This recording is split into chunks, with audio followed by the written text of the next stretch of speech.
We often hear about the great servants of faith. We read about the giants who never stumbled, the heroes who seemed to have a direct line to heaven, and the saints who never felt the cold sting of doubt. But for most of us, that isn't our story. Our story is written in the quiet hours of the morning when the house is still.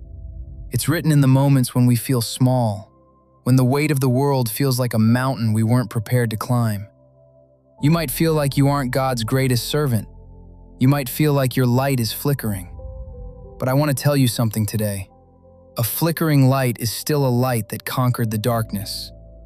Fighting for what you believe in when things are easy is simple. But fighting for what you believe in when your heart is heavy, that is where the real beauty of a soul is found. The God of the valleys.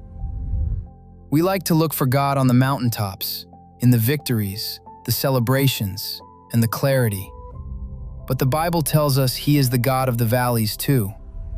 Yea, though I walk through the valley of the shadow of death, I will fear no evil, for Thou art with me. Thy rod and Thy staff, they comfort me. Notice that the verse says, walk through. It doesn't say sprint through or fly over. Sometimes faith is just putting one foot in front of the other when you aren't even sure where the path is leading. If you are struggling today, if you are questioning the point of the mess, remember that the valley is where the growth happens. The mountaintop is for the view, but the valley is where the soil is rich, where the water flows, and where your character is forged in the fire. The worth of the struggle. You might ask, what is the point? If life feels like a tragic mess, why keep fighting? Why try to be a servant at all? The answer is found in the way we love. Love is the only thing that transcends time. When you care for a creature, when you help a neighbor, when you speak a word of truth into a world full of lies, you are participating in something eternal. You are saying that meaning isn't something you find, it's something you create through your obedience to what is good. God doesn't ask for your perfection. He asks for your presence. He doesn't need you to be a finished masterpiece.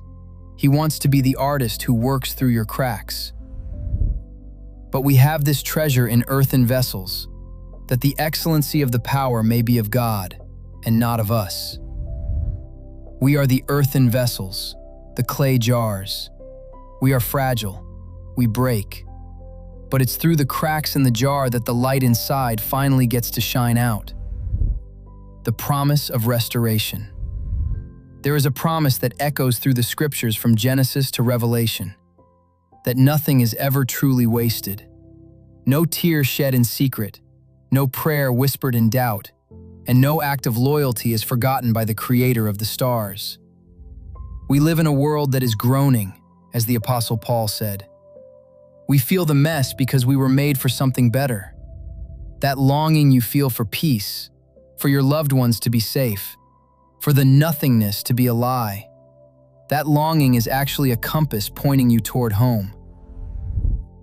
And God shall wipe away all tears from their eyes, and there shall be no more death, neither sorrow nor crying, neither shall there be any more pain, for the former things are passed away. Keep fighting.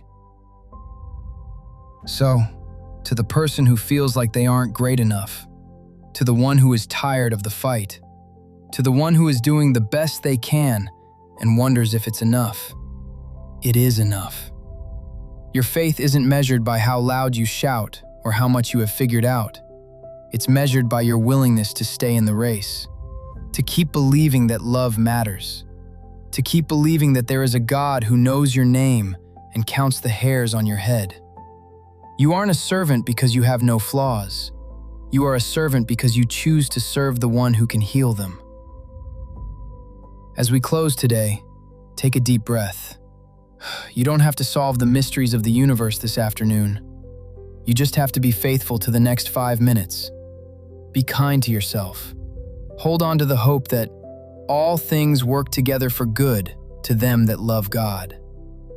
The mess is real, but so is the mercy. The tragedy is real, but so is the triumph. Keep fighting, keep believing, You are more loved than you can possibly imagine. Amen.